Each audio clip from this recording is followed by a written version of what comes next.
축산, 검협전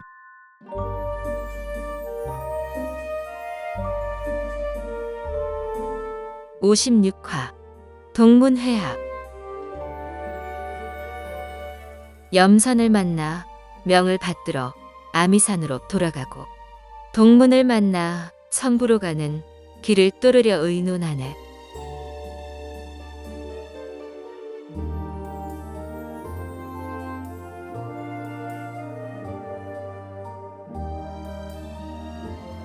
잠시 후 검수를 익히지 못한 이영경과 구지선이 그만 신조를 타고 먼저 아미산으로 출발했다. 나머지 네 사람은 그만 신조를 호위하듯 전우좌우에 바짝 붙어 날았다.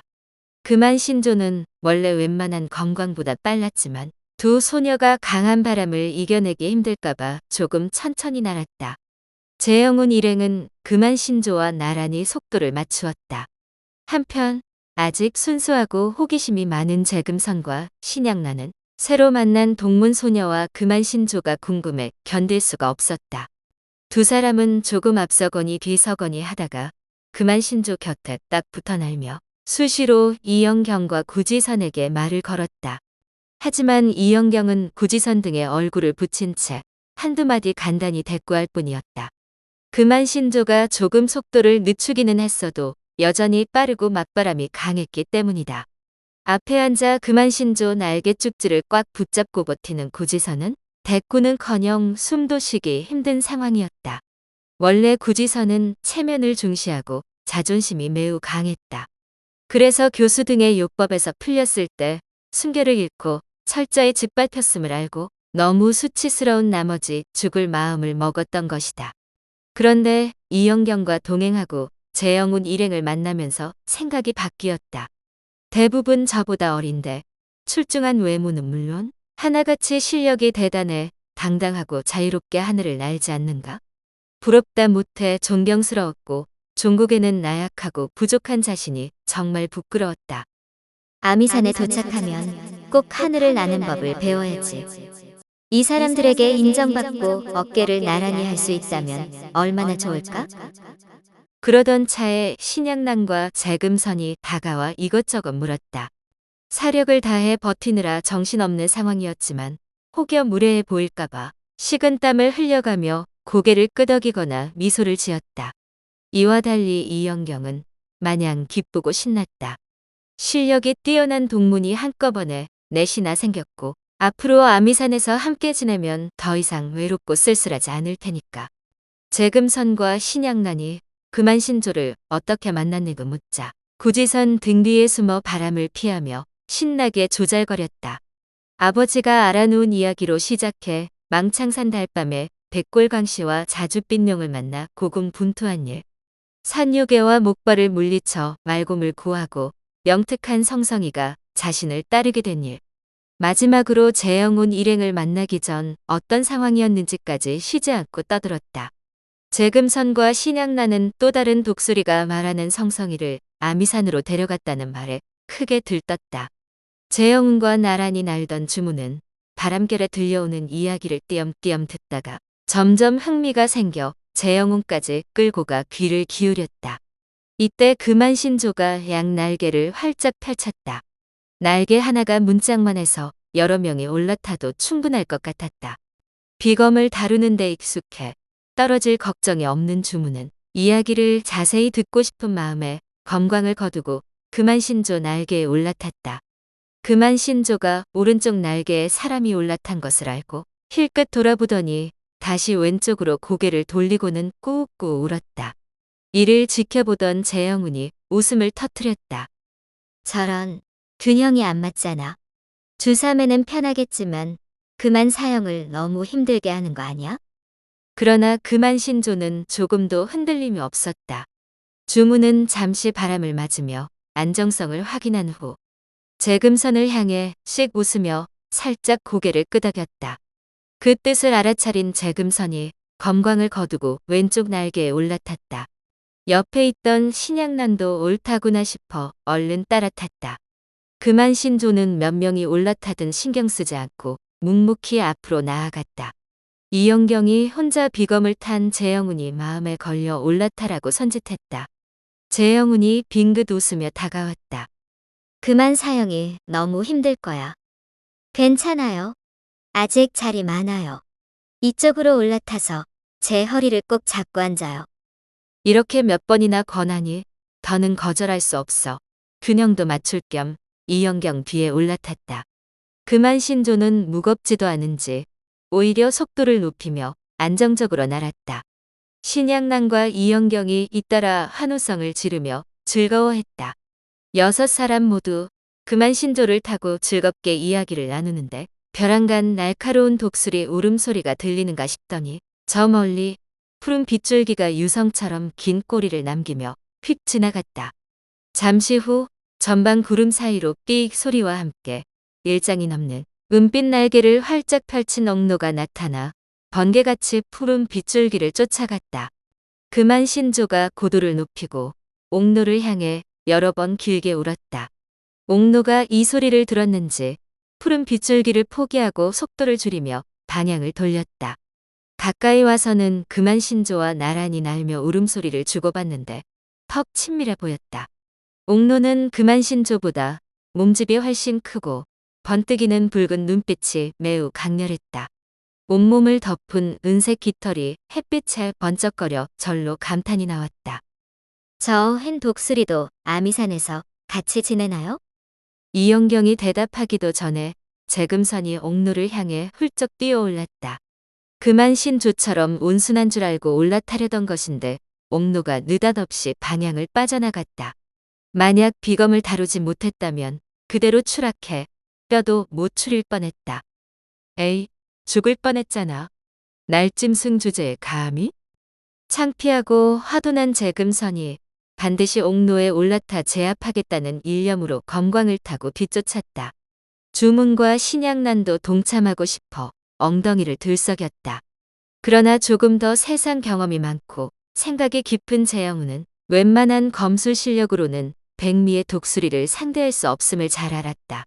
방금 푸른 빗줄기를 쫓는 모습에서 옥로의 실력을 어느 정도 파악했기에 경거망동할 수 없었다.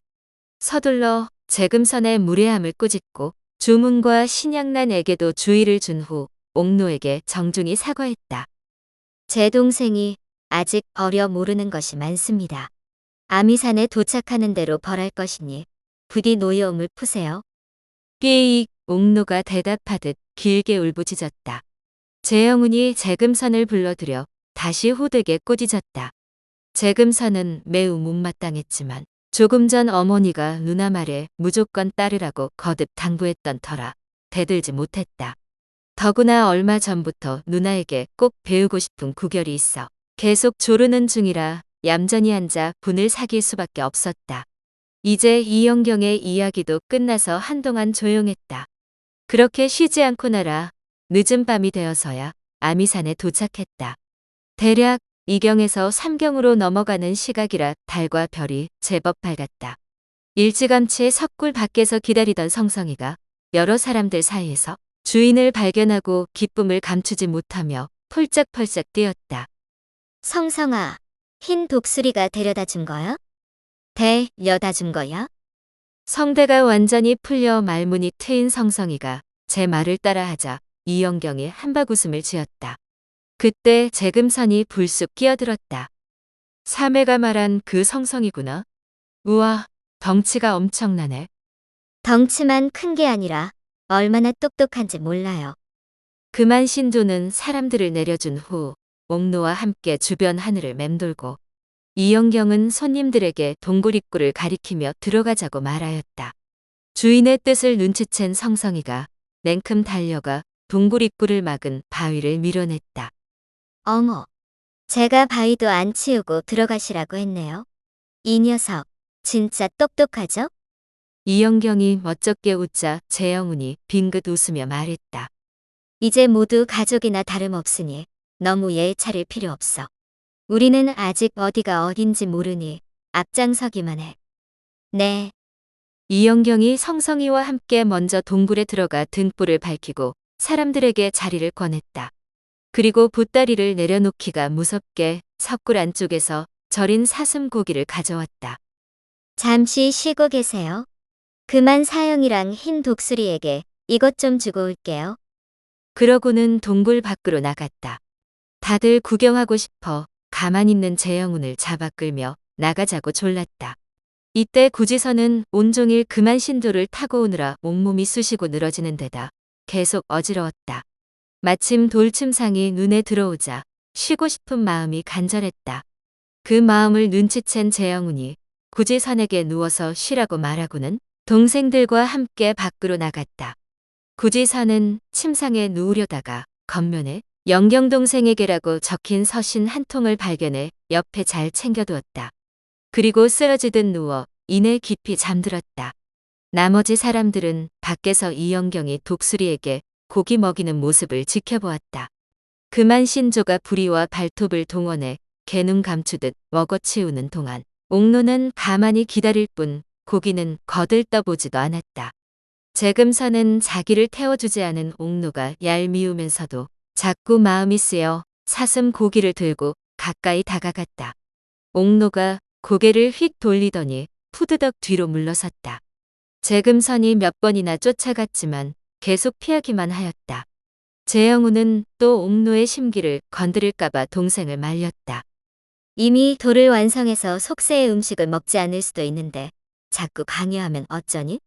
해지기 전에 열매라도 따놓을 걸 그랬네. 아, 성성이에게 따오라고 할까? 열매는 먹을지도 모르잖아. 이영경은 이 말을 듣는 순간 보따리에 있는 죽어 9개, 죽대뿌리, 잣이 떠올랐다. 두 독수리가 금방 떠나려는 듯 길게 울부짖자 서둘러 석굴로 뛰어갔다. 구지선이 자고 있길래 이불을 덮어주고 보따리에서 죽어 4개, 죽대뿌리, 잣을 꺼내왔다. 채식만 하지요? 이건 주과라는 귀한 열매인데 수명을 연장할 수 있대요. 오는 길에 많이 나눠주어서 9개밖에 안 남았는데 2개는 먹고 2개는 우리 아버지에게 전해주세요. 남은 5개는 손님들한테 줄 거예요. 과연 사양하지 않고 다가와 2개를 받아먹고 고마움을 표하듯 휙 길게 울며 고개를 끄덕였다. 그러고는 발톱으로 나머지 죽어 2개를 움켜쥐더니 휙 돌아서서 훌쩍 날아올랐다. 그만 신조도 뒤따라 날아갔다. 두 독수리가 눈 깜짝할 사이에 달빛 사이로 모습을 감추자 재금선과 신양난이 크게 아쉬워했다. 독수리들이 돌아올까? 그만 사형은 원래 이름이 불로인데 백미사조가 저한테 주었으니 돌아올 거예요. 흰 독수리는 원래 사조가 기르는 영물이에요. 그만 사형을 배웅하고 사조에게 돌아가는 것이니 다시 오지는 않을 거예요. 잠시 후 돌아온 것은 역시 그만 신조뿐이었다. 이영경이 그제야 손님들을 다시 석굴로 청해 주과를 하나씩 건넸다. 지선 언니는 이미 여러 개 먹었고 하나는 영남 언니 몫으로 남겨두려고요. 이렇게 귀하고 영험한 선과인 줄 진작 알았으면 저팔계처럼 개걸스럽게 먹어치우지 않았을 텐데 아까워 죽겠어요. 이영경의 너스레에 다들 깔깔 웃고는 천천히 주과를 음미했다. 그만 신조를 타고 오면서 들었던 그대로였다. 다 먹은 후에도 달콤한 맛과 향이 입안에 오래도록 감도니 과연 선과다웠다. 재영운이 뒤늦게 석굴을 자세히 살펴보았다. 석실이 여러 개이고 돌로 만든 침상, 탁자 화덕까지 웬만한 살림살이가 다 있었다. 그윽한 바깥 경치만큼 안에도 훌륭했다. 문득 저 아래 있다는 응벽에는 어떤 모습일지 너무 궁금해 내일 바로 길을 찾아보기로 하였다. 그러고는 등불에 비친 이영경 얼굴을 찬찬히 뜯어보았다. 선풍 도굴의 성격이 시원시원한 데다 눈빛은 캄캄한 겨울밤을 홀로 밝히는 샛별처럼 맑고 밝았다. 아직 제대로 시작도 안 했는데 수년간 수련한 사람보다 공력이 깊어 보이네. 양난과도 우열을 가리기 힘들겠어. 어머니 말씀이 비범한 재능을 타고났다더니 정말 대단하구나.